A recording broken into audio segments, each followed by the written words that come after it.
Good morning students.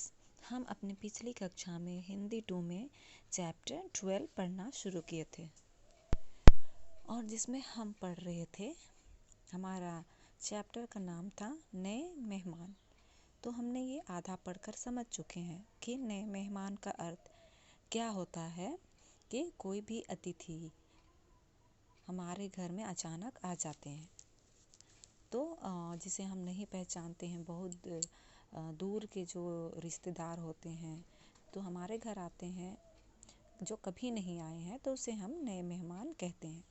तो हमने पात्र परिचय भी पढ़ चुके थे कि कौन कौन इसमें पात्र हैं। तो आज फिर और एक बार पात्र देखते हैं कि कौन कौन पात्र हैं। विश्वनाथ गृहपति, नन्हेमल, बाबूलाल अतिथि है। नन्हेमल और बाबूलाल जो मेहमान है, अतिथि। प्रमोद और किरण विश्वनाथ के बच्चे। आगंतुक रेवती का भाई, रेवती विश्वनाथ की पत्नी। स्थान है भारत का कोई बड़ा नगर और समय गर्मी के रात के 8 बजे हैं। तो हमने ये पात्र परिचय पहले भी देख चुके थे, तो आज भी हम देख लिए एक बार। तो ये गर्मी के समय का, गर्मी मौसम का के बारे में बताया गया है और रात के 8 बजे हैं और ये शहर का है। तो हमें पता है कि शहर में कैसे होते हैं।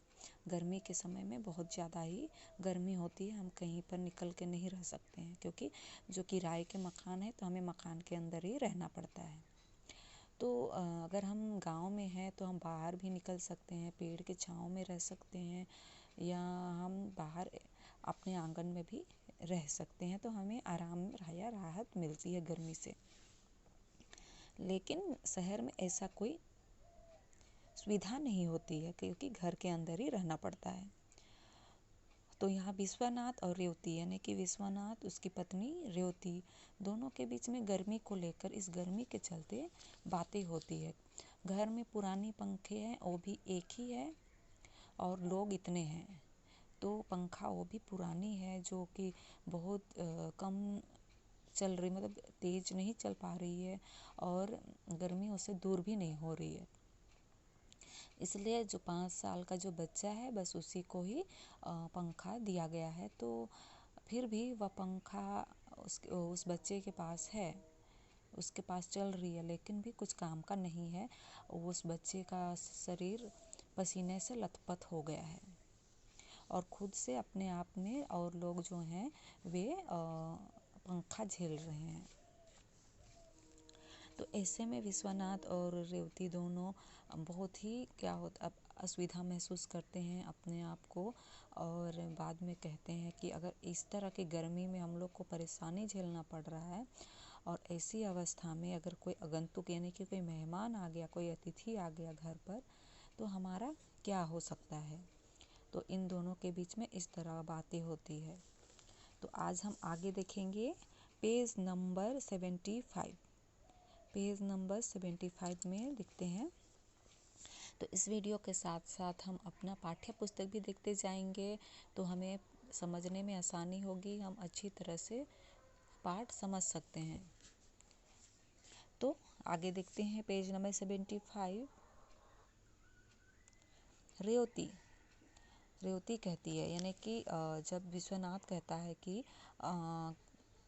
कभी कभी मैं सोचता हूँ यदि कोई अतिथि आ गया तो क्या होगा। फिर रेवती कहती, ईश्वर करे इन दिनों कोई मेहमान ना आए, मैं तो वैसे ही गर्मी के मारे मर रही हूँ। पिछले 15 दिन से दर्द के मारे सिर फटा रहा था, मैं ही जानती हूँ कैसी रोटी बनाती हूँ। फिर विश्वनाथ कहता है, सारे शहर में जैसे आग बरस रही हो, यहाँ की गर्मी से ईश्वर बचाए, इसलिए यहाँ गर्मियों में सभी संपन्न लोग पहाड़ों पर चले जाते हैं। फिर रेवती कहती है, चले जाते होंगे, गरीबों की तो मौत है। रेवती जाती है, बच्चा गर्मी से घबरा उठता है। विश्वनाथ जोर जोर से पंखा करता है। विश्वनाथ, इन सुकुमार बालकों का क्या अपराध है, उन्होंने क्या बिगाड़ा है। तमाम शरीर मारे गर्मी के उबल रहा है। रेवती पानी का गिलास लेकर आती है। रेवती, बड़े का तो कभी बुरा हाल है, अब भी कभी कभी देह गर्म हो जाती है। विश्वनाथ फिर कहता है, पानी पीकर। उसने क्या कम बीमारी भोगी है। पूरे दिन महीने तो पड़ा रहा है। वह तो कहो मैंने उसे शिमला भेज दिया, नहीं तो न जाने। रेवती, भगवान ने रक्षा की। देखा नहीं, सामने वालों की लड़की को फिर से टाइफाइड हो गया और वह चल बसी। तुम कुछ दिनों की छुट्टियों क्यों नहीं ले लेते? मुझे डर है कहीं कोई बीमार ना पड़ जाए। फिर विश्वनाथ, छुट्टी कोई दे तब ना। छुट्टी ले भी लूं तो खर्च चाहिए। खैर, तुम आज जाकर ऊपर सो जाओ, मैं आंगन में खाट लगाकर पड़ा रहूंगा। बच्चे को ले जाओ, वह गर्मी में भून रहा है। रेवती, तुम तो व्यर्थ की जिद करती हो। भला यहाँ आंगन में तुम्हें नींद आएगी? बंद मकान, हवा का नाम नहीं, रात भर नींद आएगी। सवेरे काम पर जाना है, जाओ, मेरा क्या है, पड़ी रहूंगी। फिर विश्वनाथ कहता है, नहीं, यह नहीं हो सकता। आज तो तुम्हें ऊपर सोना पड़ेगा। वैसे भी तुम कुछ काम करना है। रेवती कहती है, ऐसी गर्मी में क्या काम करोगे? तुम भी ना जाने क्या धुन सवार हो जाता है। जाओ, सो जाओ। मैं आंगन में खाट पर इसे लेकर जैसे तैसे रात काट लूंगा, जाओ। फिर विश्वनाथ, अच्छा तुम जाओ, मैं तो तुम्हारी भलाई के लिए कह रहा था। मैं ही ऊपर जाता हूँ। बाहर से कोई दरवाज़ा खटखटाता है। रेवती, कौन होगा? विश्वनाथ, ना जाने, देखता हूँ। रेवती, हे भगवान, कोई मुसीबत ना आए। बच्चे को पंखा करती है। बच्चा गर्मी से उठ बैठता है और पानी मांगता है। यह बच्चे को पानी पिलाती है, पंखा करती है। इसी समय दो व्यक्तियों के साथ विश्वनाथ प्रवेश करता है। रेवती बच्चे को लेकर आंगन में चली जाती है। आगंतुक एक साधारण बिस्तर तथा एक संदूक लेकर कमरे में प्रवेश करते हैं। विश्वनाथ भी पीछे पीछे आता है। कमीजों के ऊपर काली बंडी, सिर पर सफ़ेद पगड़ियाँ। बड़े की अवस्था 35 और छोटे की 24 है। रंग सांवला। बड़े की मूछें मुंह को घेरे हुए, माथे पर सलवट। छोटे की अधकटी मूछें, लंबा मुख और बड़े बड़े दांत। दोनों मैली धोतियाँ पहने हैं। बड़े का नाम नन्हेमल और छोटे का बाबूलाल है। इस हबड़ दबड़ में दोनों बच्चे ऊपर से उतर कर आते हैं और दरवाजे के पास खड़े होकर आगंतुक को देखते हैं।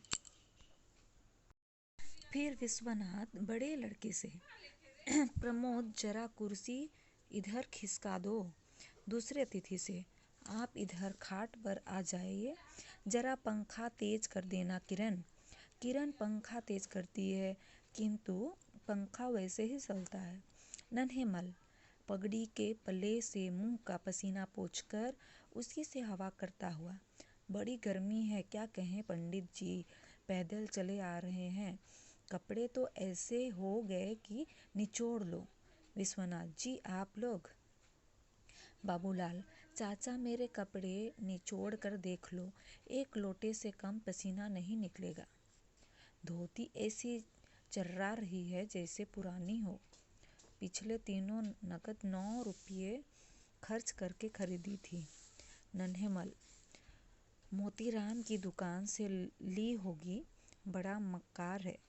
मैंने भी कुर्तों के लिए 6 गज मलमल मोल ली, 1.25 रुपया गज दी, जबकि नथमल के यहाँ 9.5 आने गज बिक रही थी।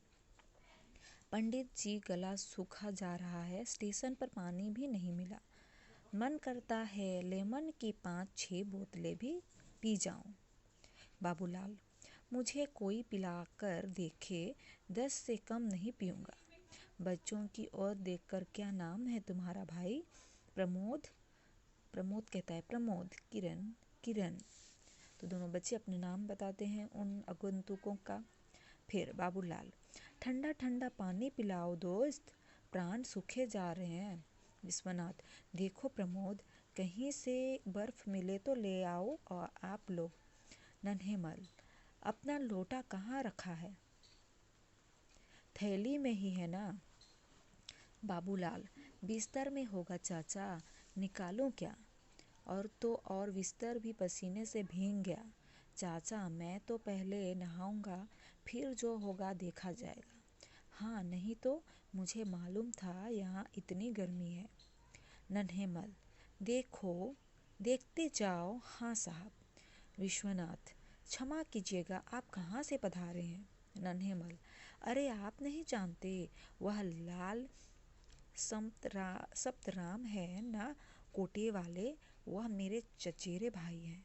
क्या बताएं साहब, उन बेचारों का कारोबार सब चौपट हो गया। हम लोगों के देखते देखते वह लाखों के आदमी खाक में मिल गए। बाबू, यह लो, मेरी बंडी संदूक में रख दो। विश्वनाथ, कौन सप्तराम?